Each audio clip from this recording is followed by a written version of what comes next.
Fala, investidor e investidora, tudo bom com você? Bom, começamos a segunda-feira com tudo, hein? Dia 18 de maio de 2020, Ibovespa subindo aí quase 5%, né? Fechamos aí com quase 4,7% de crescimento, né? Do índice Ibovespa no dia de hoje.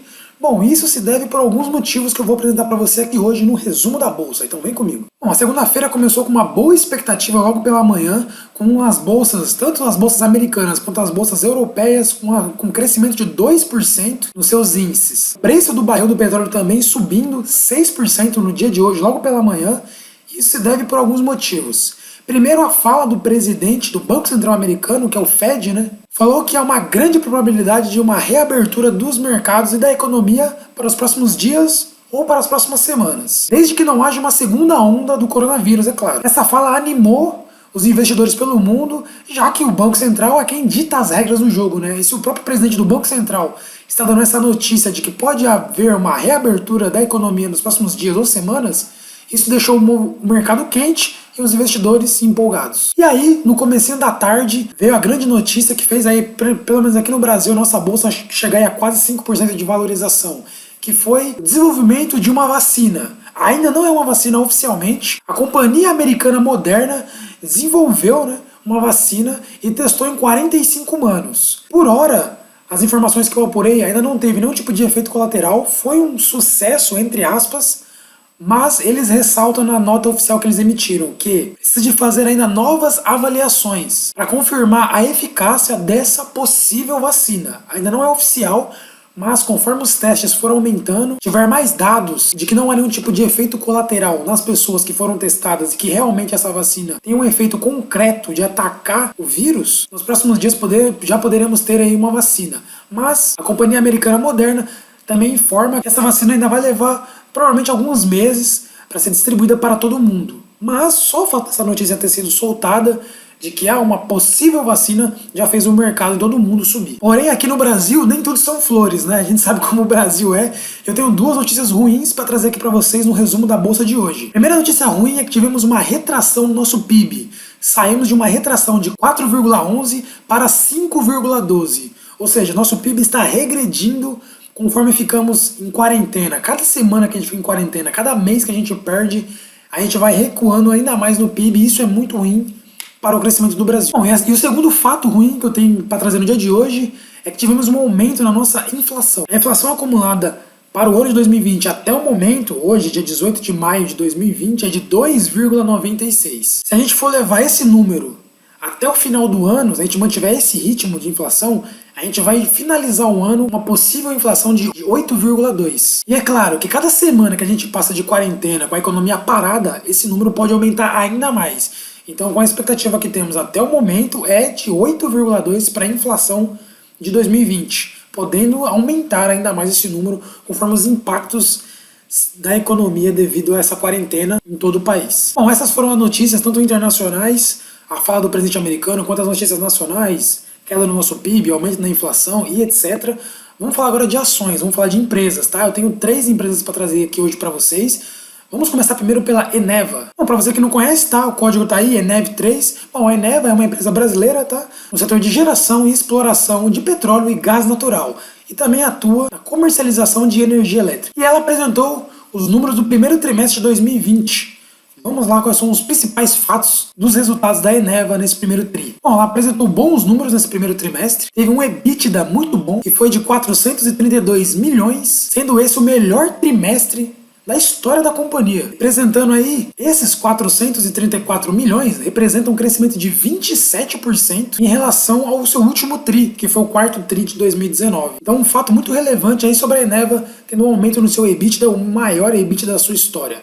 Bom, e outro fato legal sobre a Eneva é que ela aumentou o seu lucro líquido também nesse primeiro trimestre de 2020. Teve um crescimento de 38,5% no seu lucro líquido em relação ao mesmo tri de 2019, ou seja, o primeiro tri do ano passado. Bom, a segunda empresa que eu quero trazer aqui para vocês é a construtora Even, uma empresa que eu tenho na carteira, tá? E os números da Even veio ok. Teve uma receita líquida ali já dentro do esperado, teve um aumento, tá, no seu lucro líquido, conseguiu gerar aí mais de 30 milhões de reais de caixa, conseguiu reduzir a sua dívida líquida sobre o patrimônio líquido em 22,5%. Bom, e essa redução da sua dívida líquida em relação aos últimos trimestres de 2019 é 18% menor que o primeiro TRI de 2019, ou seja, ela diminui em 18% a dívida e 2,3% menor também do que a sua dívida no quarto TRI de 2019. Então ela conseguiu aí números muito positivos, aumentando a sua receita, aumentando o lucro e reduzindo a sua dívida nesse primeiro TRI de 2020.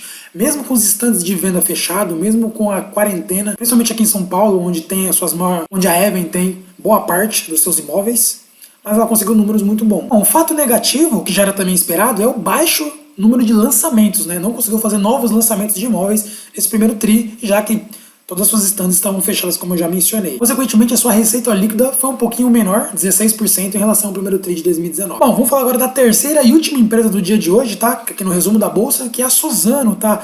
Deu aí uma grande polêmica aí nos números da Suzano, tá? Eu vou tentar trazer mais ou menos aqui o que eu consegui apurar. Bom, a Suzano teve um prejuízo aí de 13,4 bilhões nesse primeiro trimestre de 2020, o que aí aumentou em 11 vezes o seu prejuízo em relação ao ano passado. Bom, muita gente tem Suzano na carteira porque ela é uma empresa exportadora, né? Ela trabalha na exportação de celulose para a China e Estados Unidos principalmente.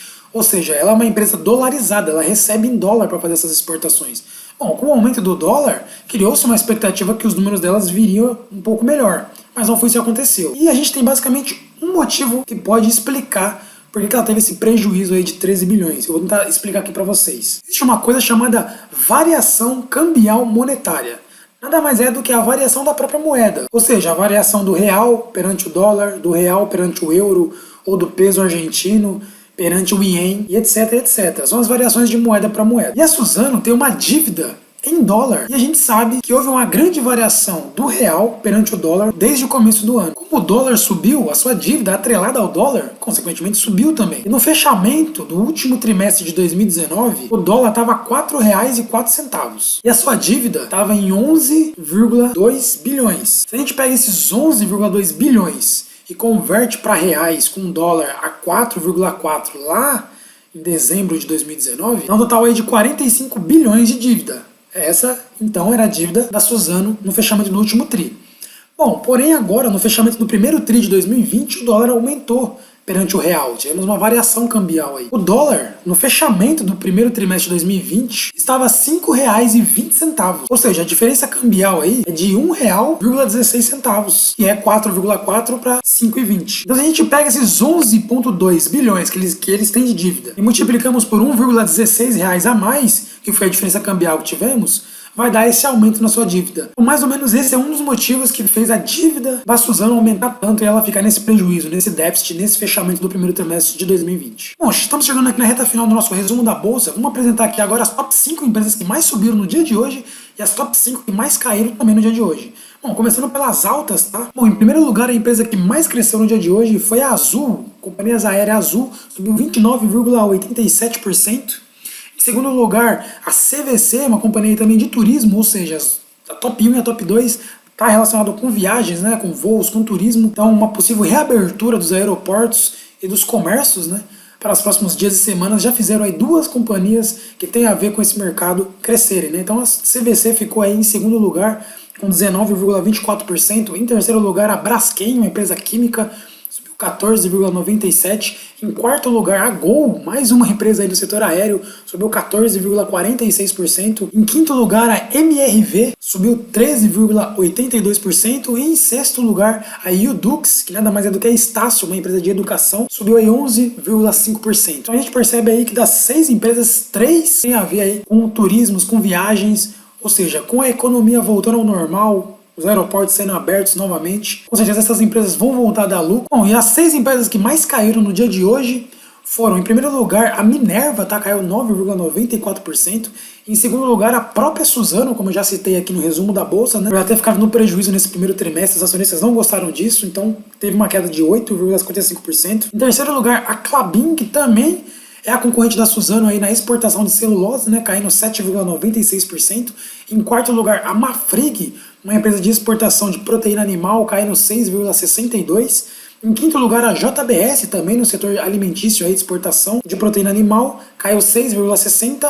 E a BR Foods também caiu aí 4,6%. Ou seja, 6 empresas nos dias de hoje que caíram, todas têm a ver com exportação. Todas são empresas dolarizadas, que estão expostas ao dólar 4 delas são empresas de exportação animal, é o caso da Minerva, da Marfrig, da JBS, da Brasil Foods, e 2 celulose, né?